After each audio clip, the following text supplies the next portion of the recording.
Hello दोस्तों, ये रिश्ता क्या कहलाता है स्टार प्लस के मोस्ट पॉपुलर शो में आपको दिखाया जाएगा। नैतिक, अक्षरा और नक्श होते हैं बहुत ज़्यादा परेशान होते हैं क्योंकि नक्श होते हैं वो अपनी शादी करने जा रहे होते हैं। अक्षरा उन्हें गोवा में वहाँ जाकर रोक लेती है, बहुत ज़ोर से थप्पड़ मारती है और खींच के घर पर ले आती है।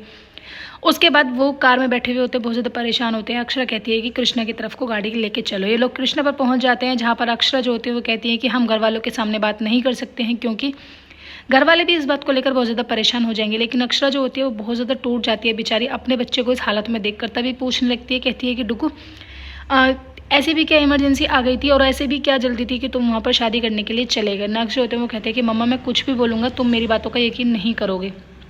उधर दादी जो होती हैं वो अपनी फैमिली में पहुँच जाती हैं, जाकर सभी को हाय हेलो करती है। फिर उसके बाद सभी जो होते हैं वो बर्थडे विश करते हैं और केक काटते हैं। कहते हैं कि दादी भले ही तुमने बर्थडे मना लिया हो लेकिन ऐसी खुशी तुम्हें नहीं मिली होगी वहाँ पर जैसी परिवार के साथ मिलती है। तभी दादी जो होती है वो कहने लगती है कि हाँ बेटा, परिवार वालों से अलग रहकर तो खुशी तो क्या, हमारा मूड भी सही नहीं रहता है। और अब मैं हमेशा बर्थडे आपके साथ ही मनाऊंगी और हम कभी घूमने जाएंगे तो हम पूरा परिवार ही एक साथ जाएंगे। उसके बाद दादी जो होती हैं वो केक को काटती हैं। तभी सभी जो होते हैं वो नक्श के बारे में बात करते हैं, कहते हैं कि बहुत ही अच्छा हुआ कि नक्श ने इतना अच्छा प्लान किया। तभी अनन्या जो होती है वो कहने लगते हैं कि आखिर भाई किसका है, भाई तो मेरा है ना। उधर तारा जो होती हैं वो वेट कर रही होती हैं कि नक्श का कैसे ही करके कॉल आए। नक्श जो होते हैं वो रिक्वेस्ट करते हैं अपने मम्मी पापा से, कहते हैं कि बस मुझे एक बारी तारा से बात करनी है। वो कहते हैं कि हाँ ठीक है चलो कर लो। वो तारा से बात करते हैं, कहते हैं कि तारा तुम अपना ध्यान रखना।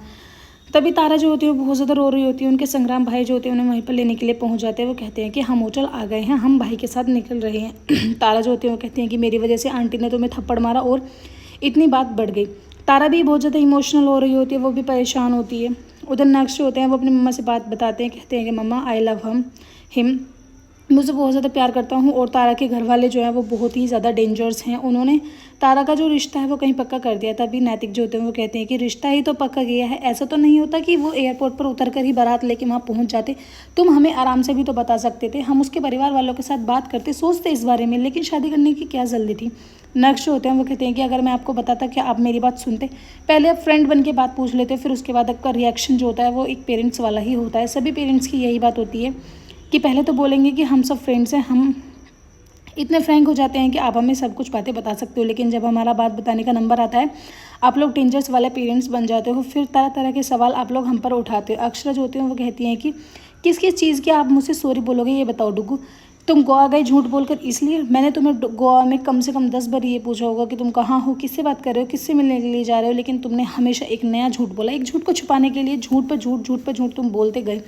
बताओ आखिर मैं अब कैसे तुम्हारी बात पर विश्वास कर लूँ। अक्षरा जो होती हैं वो बहुत ज़्यादा डांटती है नक्श को। नक्श जो होते हैं वो चुपचाप से ही खड़े रहते हैं, कहते हैं कि मुझे नहीं पता कि मुझे क्या करना था। वो जो डिसीजन था मैंने बहुत पैनिक होकर लिया था इस शादी वाला, क्योंकि उसके घर वाले जो है बिल्कुल भी हमारी शादी के लिए नहीं मानेंगे, क्योंकि उसको तो इतनी भी मतलब उसके ऊपर इतनी बाउंडेशन लगी हुई होती है कि वो वहाँ हॉकी का मैच खेलने के लिए गई लेकिन घर से झूठ बोल के जाती है कि मैं ऐसे कंपटीशन में जा रही हूँ। अक्षरा जो होती हैं वो कहती है कि चलो अब हमें घर चलना चाहिए।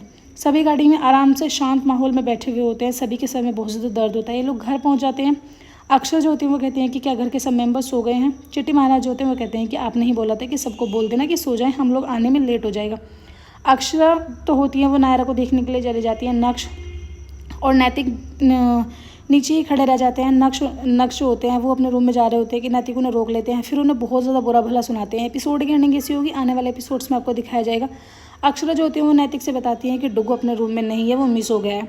उसके बाद नैतिक जो होते हैं वो कहते हैं कि फ़ोन करो ना। अक्षरा कहते हैं कि फ़ोन तो उसका हमने अपने पास जमा करके रखा है ना। बहुत ज़्यादा घबराहट हो जाती है। आखिर अब पूरे परिवार वालों को भी पता चल जाता है कि नक्श घर से गायब हो गए। वीडियो अच्छी लगे लाइक करें, चैनल को सब्सक्राइब जरूर।